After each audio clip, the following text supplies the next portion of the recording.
दोस्तों नमस्कार, मैं संदीप अरेला आपका स्वागत करता हूं आपके लोकप्रिय न्यूज चैनल रणछोड़ टीवी पर। दोस्तों इस चैनल को लाइक शेयर सब्सक्राइब करके सपोर्ट करें। हम आपके लिए हाजिर हैं पूरे देश व दुनिया की खबर लेकर। चलो आइए शुरू करते हैं धौलपुर की मुख्य खबरों के साथ।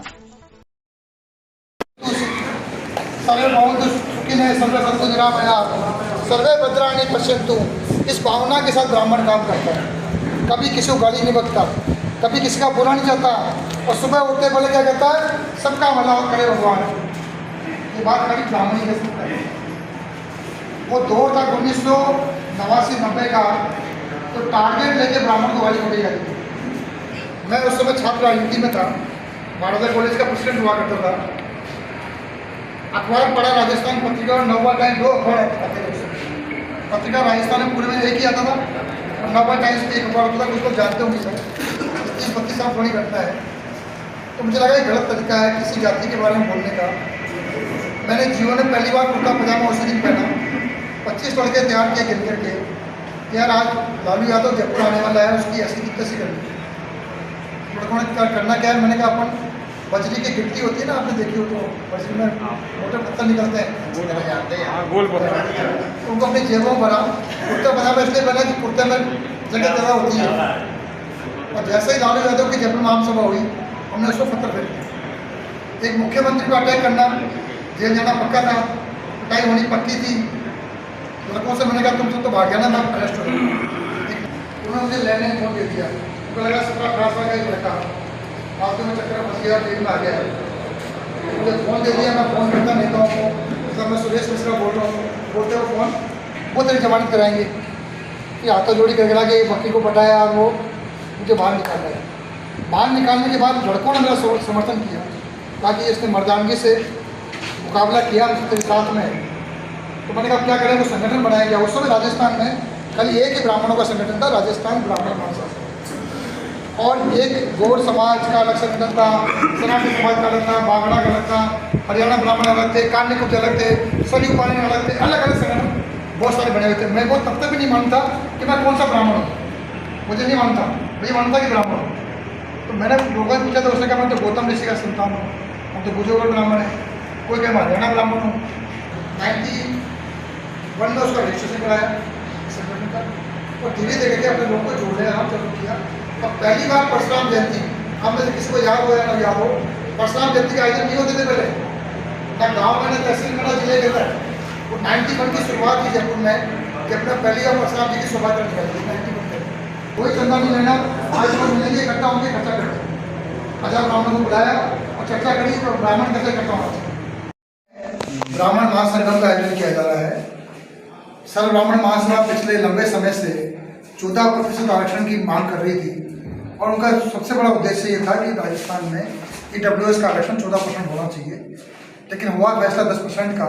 एक लंबा संघर्ष के बाद में नतीजा कुछ निकला नहीं। इस बात को लेकर के आगामी 3 सितंबर को जयपुर में ब्राह्मण महासंगम का आयोजन किया जा रहा है। जयपुर में सभी समाजों के विश्वविद्यालय बने हुए हैं। जयपुर में भगवान परशुराम जी का विश्वविद्यालय की स्थापना हो, ये हम राजस्थान की सरकार से मांग करते हैं। राजस्थान की सरकार से मांग करते हैं कि भगवान परशुराम जी विश्वविद्यालय की स्थापना हो। साथ ही हमारी मांग ये भी है कि राजस्थान के सभी जिला हेडक्वार्टर के ऊपर गुरुकुल की स्थापना हो, ब्राह्मण छात्रावास की स्थापना हो। EWS आरक्षण में बहुत सारी विसंगतियाँ हैं, और विशेषकर मैं ये भी कहना चाहता हूँ कि EWS आरक्षण में जिस प्रकार से सरपंच का, पंच का, प्रधान का, पंचायत समिति सदस्य का सबका आरक्षण SC ST और OBC में है, उसी तर्ज के ऊपर EWS का आरक्षण में ये व्यवस्था लागू की जाए, जिससे कि राजनीतिक रूप से हमको कोई लाभ प्राप्त हो पाए। साथ ही ये भी मैं कहना चाहता हूँ कि राजस्थान में 70 विधानसभाएं ऐसी हैं जिन पर सीधा सीधा ब्राह्मणों का असर है। आज वर्तमान के अंदर सिर्फ 17 से 18 टिकट दोनों पार्टियां ब्राह्मणों को देती हैं। मेरा ये मानना है कि राजस्थान में 35-35 टिकट दोनों राजनीतिक पार्टियों को ब्राह्मणों को देनी चाहिए, न केवल दोनों को, जो भी राजनीतिक पार्टी राजस्थान में काम कर रही है। ब्राह्मण समाज उनसे ये मांग करता है कि कम से कम 35 विधानसभा सीटें मिलें, क्योंकि 70 सीटों पर सीधा सीधा असर है, और 120 सीटों पर तय करता है कि कौन जीतेगा, कौन हारेगा। इस समाज की अनदेखी करना किसी राजनीतिक पार्टी के लिए नुकसानदायक हो सकती है। इसलिए मैं सभी राजनीतिक पार्टियों से मांग कर रहा हूँ कि ब्राह्मण समाज को 35-35 सीटें विधानसभा में उनको मिले। कोई किसी प्रकार का चंदा चट्टा इकट्ठा नहीं किया जाएगा सामाजिक रूप से। एक बच्चा किसी और हमारे मित्र के जिम्मे लगाते हैं, किसी और के जिम्मे लगाते हैं, वो व्यक्ति उसको पढ़ाएगा भी और उसके आगे की व्यवस्था भी करेगा। क्या होता है, एक बार हमने किसी की स्कॉलरशिप की व्यवस्था कर दी, 10,000 रुपये दे भी दिए, तो बच्चा एक बार के बाद दोबारा जुड़ नहीं पाता है, और उसके बाद एक तरह से निगरानी नहीं हो पाती कि बच्चा वास्तव में कितना पढ़ रहा है नहीं पढ़ रहा है। तो उस बच्चे को गोद देते हैं एक व्यक्ति विशेष को, वो उसको पढ़ाता लिखाता है। आज तक स्थल ब्राह्मण महासभा 5,000 से अधिक बच्चों को स्कॉलरशिप की व्यवस्था इस माध्यम से कर चुकी है, और ये देश का पहला संगठन होगा किसी भी सामाजिक संगठन में, चाहे जातिगत रूप से बात करें तो जो अपने स्तर पर लोगों की मदद इस प्रकार से करता है। आइए बढ़ते हैं आज की अन्य मुख्य खबरों की ओर। गुनपुर में चल रही भागवत कथा में हुआ कृष्ण लीलाओं का वर्णन। रणछोड़ नगरी धौलपुर जिले में राजाखेड़ा की ग्राम पंचायत गुनपुर में चल रही श्रीमद् भागवत कथा, जिसकी कलश यात्रा 8 जून 2023 को बड़े धूमधाम से शुरू हुई, जिसमें आज की कथा में पुराण प्रवक्ता आचार्य पंडित श्री तेज प्रकाश वशिष्ठ जी महाराज ने श्री कृष्ण की बाला लीलाओं का सुंदर वर्णन किया, जिसमें कालीदह लीला, गोपी विरह व गोवर्धन पूजा की कथा का वर्णन किया। श्रद्धालुओं ने भाव विभोर होकर कथा का श्रवण पान किया। भागवत कथा से पूर्व यज्ञाचार्य पंडित वेद प्रकाश वशिष्ठ ने गणपति आदि समस्त देवताओं का पूजन करवाया, जिसमें सैकड़ों श्रद्धालुओं ने पूजन कर जीवन को कृतार्थ किया। भागवत परीक्षित श्रीमती माया देवी जी एवं श्री अजमेर सिंह बघेल जी हैं। कथा में पधारे दर्जनों श्रोताओं ने व्यास जी, यज्ञाचार्य जी और परीक्षित जी का साफा व माला पहनाकर स्वागत सत्कार किया। के मुख में दिखाई देने लगा। मैया ने ऐसे देखा तो मैया की आंखें चौंधी आ गई, आंखें बंद कर ली, घबरा गई मैया कि जी मेरे लाला को क्या हो गया। फिर थोड़ी देर बाद फिर वही माया का आवरण पड़ा, कहने लगी पता नहीं, हो सकता है मेरी बुढ़ापे की आंखें कुछ धोखा खा गई। भगवान ने थोड़ी देर के लिए रूप दिखा दिया कि मैया इन दैत्यों से तू चिंता मत कर, मैं कोई साधारण मनुष्य नहीं, मैं स्वयं पूर्ण अवतार ब्रह्म हूँ। आइए बढ़ते हैं आज की अन्य मुख्य खबरों की ओर।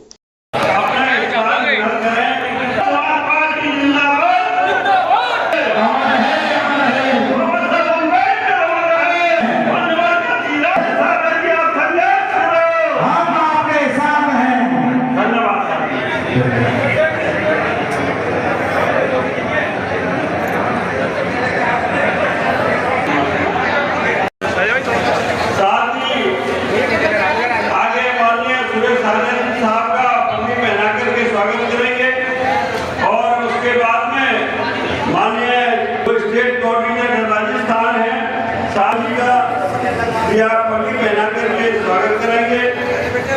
साथ ही श्रीमती मीनाक्षी जी, सर्वमता देवी, ममता देवी का है, और मैं जैसे नाम बोल रहा हूँ स्वागत के इस क्रम में आप तैयार हो। भाई विनोद जी को बिठा करके बड़ी माला से बैठ कर अमर रहे, का जीराम साहब अमर रहे।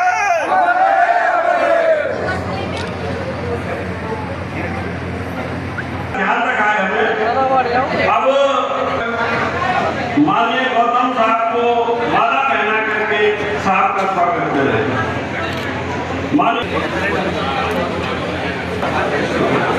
खड़े हुए हैं और मैं चाहूंगा कि आप लोग हमारे साथियों आदरणीय जी सर्वानी बहुजन परिवार में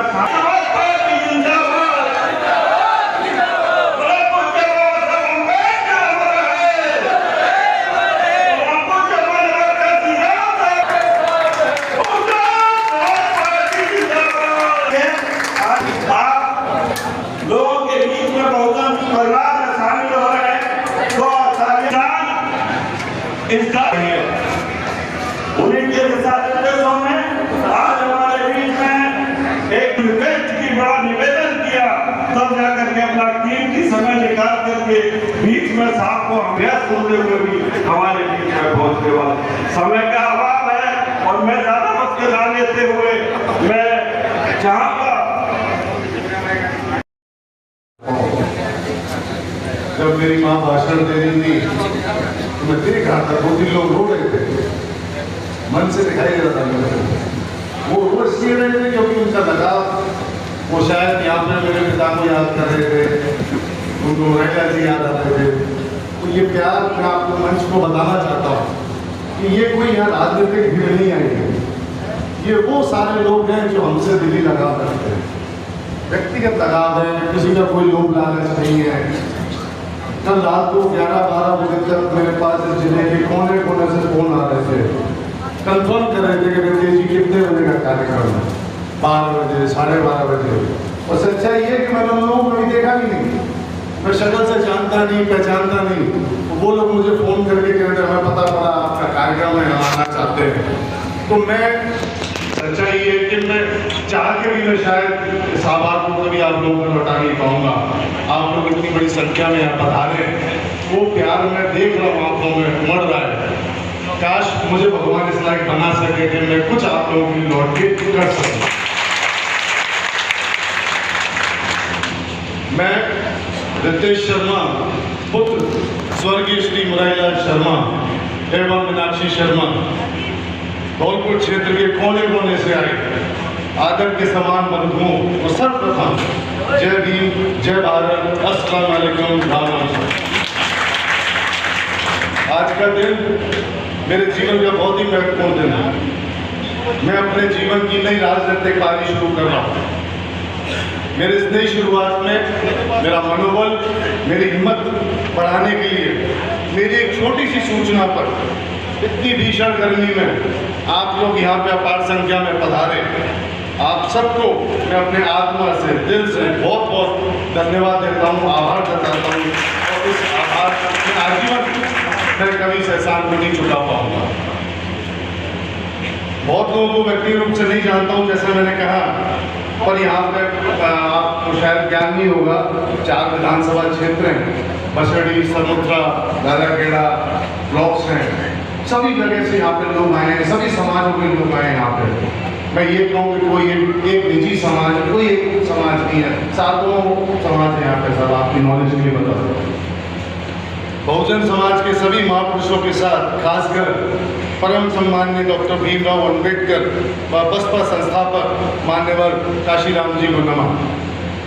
अपनी आदर्श नेता बहन कुमारी मायावती जी की नीतियों में विश्वास रखते हुए आज के कार्यक्रम के मुख्य अतिथि के रूप में हम सबके बीच मौजूद आदरणीय रामजी गौतम सांसद एवं प्रदेश के मुख्य प्रभारी, साथ में श्री सुरेश यादव जी केंद्रीय स्टेट कोऑर्डिनेटर, मंच पर उपस्थित श्री सुमिरन सिंह जी प्रदेश प्रभारी, श्री भगवान सिंह जी बाबा प्रदेश अध्यक्ष, श्री सीताराम जी प्रदेश उपाध्यक्ष एवं मंचासी सभी अतिथियों को मैं आभार व्यक्त करता हूँ कि आज मैं बहुजन समाज पार्टी में शामिल हो रहा हूँ और इस मौके पर पूरे प्रदेश के मुखिया मौजूद हैं।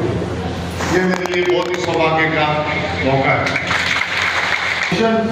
गरीब, असहाय और सभी समाजों के लोगों के उत्थान के लिए काम करती है और इसमें मुझे काम करने का मौका दिया जा रहा है।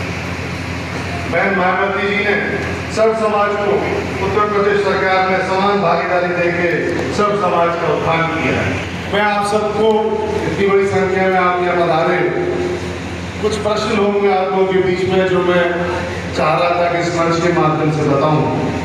मेरा इस पार्टी में आने का निर्णय ऐसा नहीं था कि किसी एक रात में या अकस्मात या घंटे भर में एक रात में ले लिया हो। मैं महीनों से इस पर मंथन कर रहा था, महीनों से सलाह कर रहा था कि मेरे लिए उचित निर्णय क्या होगा। मैंने अपने परिवार में सलाह करी, बाद में मेरे को एहसास हुआ कि अगर मुझको राजनीति करनी है, राजनीति के माध्यम से जनता की सेवा करनी है, तो इससे अच्छा मंच मेरे को जीवन में नहीं मिल सकता। जैसा कि पार्टी का नारा रहा है, बहुजन हिताय बहुजन सुखाय, और मैं भी इसी विचारधारा में पला बढ़ा। सच्चाई तो यही है। मेरे जीवन के सबसे बड़े प्रेरणा स्रोत मेरे स्वर्गीय पिताजी मुरारीलाल जी का भी यही जीवन शैली थी, यही उनकी प्रैक्टिस थी, इसी नियमों पे वो चलते थे। मैं ये तो नहीं कहता कि मैं अपने पिता के समान हो जाऊंगा या उनके जैसा ही हो जाऊंगा, पिता तो पिता ही रहेगा, बरकत में मेरे लिए। लेकिन ये मेरी कोशिश जरूर रहेगी कि मुझसे जितना बन पड़ेगा मैं लोगों की सेवा, उनके हित में अपनी सारी ताकत झोंक दूंगा। मेरी ताकत मेरा परिवार, मेरी माँ, भाई, बहन, पत्नी के अलावा आप सब लोग, आप सबके बिना मैं अधूरा हूँ। आप सभी के दम पे मैंने जीवन का इतना बड़ा निर्णय आज उठाया है। मुझे आप सबसे हमेशा से बहुत प्यार मिला है, जिसका मैं हमेशा ऋणी रहूँगा। और हमेशा मेरे को इस चीज़ का आभास रहेगा कि इतनी बड़ी संख्या में जनता, मैं कभी भी अकेला महसूस नहीं करता हूँ। मैं जहाँ चाहता हूँ मुझको इतने प्यार से लोग मिलते हैं। सच्चाई ये कि काश मुझे आप लोगों ने एक पद से नवाजा था, मैं चेयरमैन था, कि मैं और मेरा परिवार गवाह है कि मैंने कितनी ताकत से, आत्मा से, दिल से, जो मुझसे बल पड़ा था मैंने सेवा की थी। मैं ये नहीं कहता कि सब काम हो गए, सब काम नहीं हो पाते हैं, लेकिन मैं आत्मा से जानता हूँ कि मैंने जितना मुझसे बल पड़ा, मेरे मन में एक ये आग रहती थी कि रितेश कल ये कोई नहीं कहते कि रितेश ने अपने पद के संग न्याय नहीं किया। चुनाव में करीब 6 महीने बाकी हैं। मैं आशा करता हूँ कि आपका सुझाव व मार्गदर्शन मुझे मिलता रहेगा। मेरी कोशिश रहेगी कि हर व्यक्ति तक पहुँच सकूँ, लेकिन फिर भी अगर मेरा किसी से व्यक्तिगत संपर्क ना हो सके तो इसे अन्यथा ना लें। 2.25 लाख है, 2.25 लाख में से कोशिश करूँगा हर व्यक्ति तक पहुँच सकूँ, कि फिर भी कुछ लोग रह जाते हैं। हूँ हमेशा आपका रहूँगा।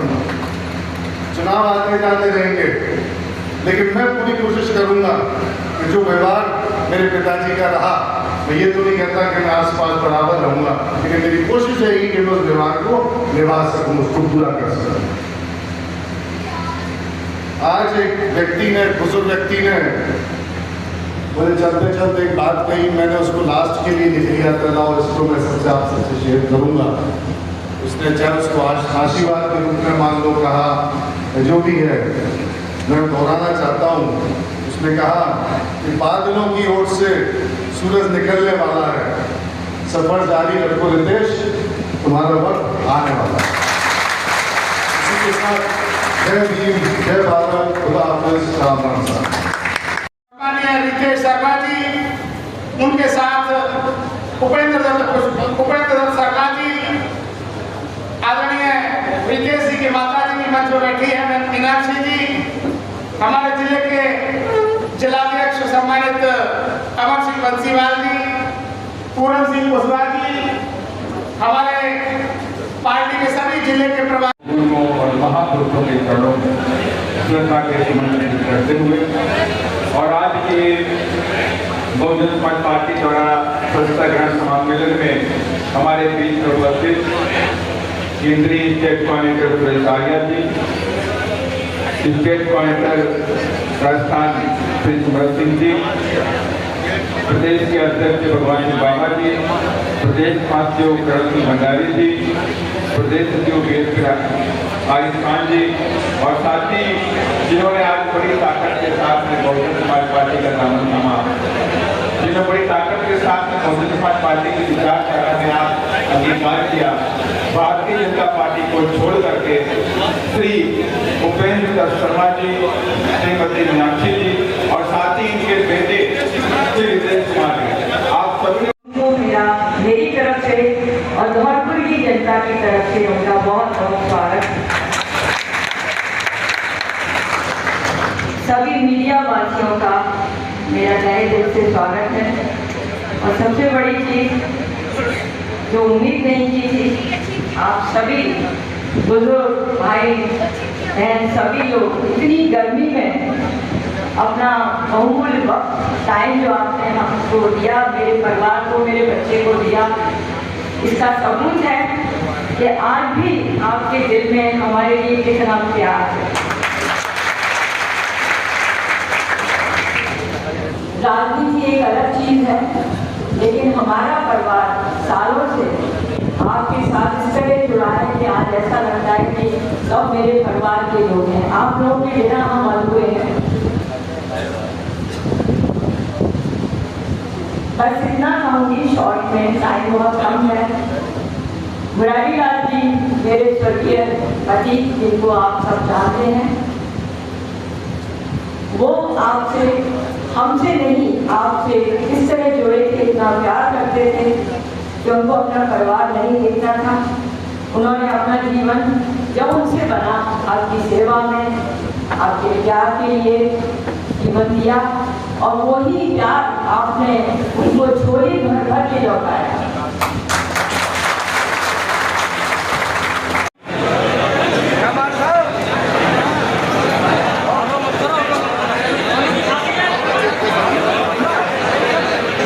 आपके अपने न्यूज चैनल रणछोड़ टीवी में खबरें व विज्ञापन लगवाने के लिए वीडियो स्क्रीन पर दिख रहे इन नंबरों पर खबरें भेजें व अपने विज्ञापन भेजें।